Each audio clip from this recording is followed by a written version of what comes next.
This is VOA News. I'm Marissa Melton. Amid sharp criticism from top GOP allies, President Trump is defending his decision to pull back U.S. troops in northern Syria. AP Washington correspondent Sagar Meghani reports from the White House. The move essentially abandons Syrian Kurd fighters who were among the best U.S. allies against Islamic State militants. Turkey sees them as terrorists, and the president's move frees Turkish forces to attack the Kurds.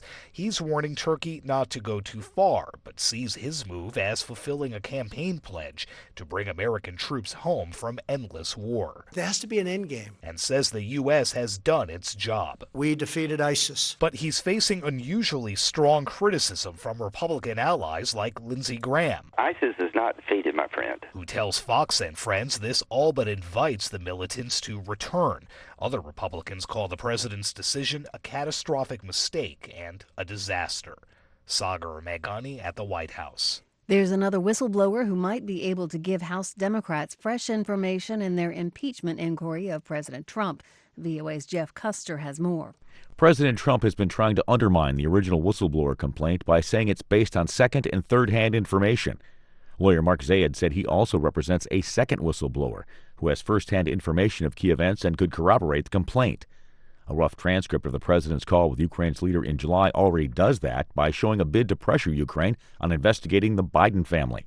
House Democrats are set to depose at least two more witnesses this week, the top diplomat to the European Union and the woman who was abruptly fired as a U.S. ambassador to Ukraine in May.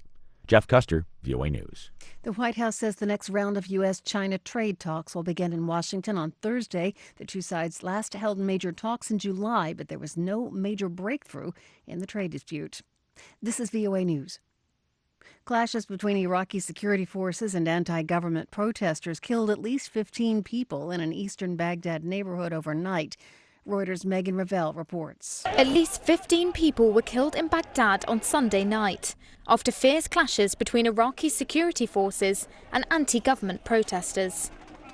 That raises the death toll after nearly a week of violence to around 110, based on police and medical reports. The Interior Ministry said more than 6,000 have been wounded. Protests first broke out in Iraq's capital on Tuesday over jobs, services and endemic political corruption. The government has agreed to various reforms like subsidised housing, stipends for the unemployed and youth training programmes. But protesters are demanding a complete overhaul of what they say is a corrupt system that's held Iraq back. That's Reuters' Megan Revell reporting. Britain's prime minister is looking into a case involving an American diplomat's wife following a fatal crash. AP's Charles de Ledesma. Boris Johnson says he will speak with the US ambassador to Britain on an American diplomat's wife who apparently left the country after reportedly becoming a suspect in a fatal crash. Johnson says he doesn't think it right to use the process of diplomatic immunity for this type of purpose. The crash a few weeks ago killed a 19-year-old after his motorcycle collided with a car near a base which is home to a signals intelligence station operated by the US Air Force. Charles de Ledesma, London. 2 Americans and a British scientist have been awarded the Nobel Prize for Physiology or Medicine.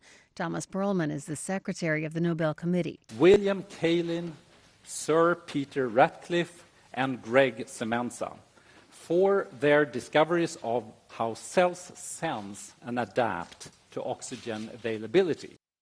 The 3 men will share the award, which amounts to $918,000. Medicine is the first of the Nobel Prizes awarded each year.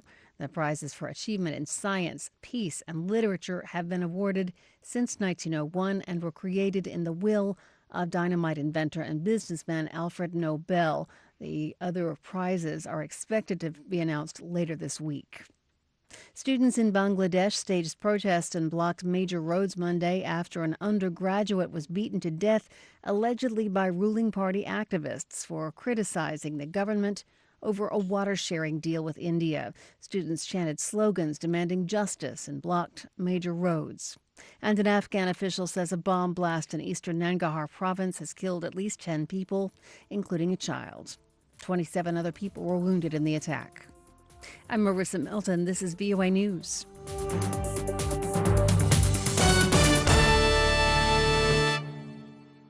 The Voice of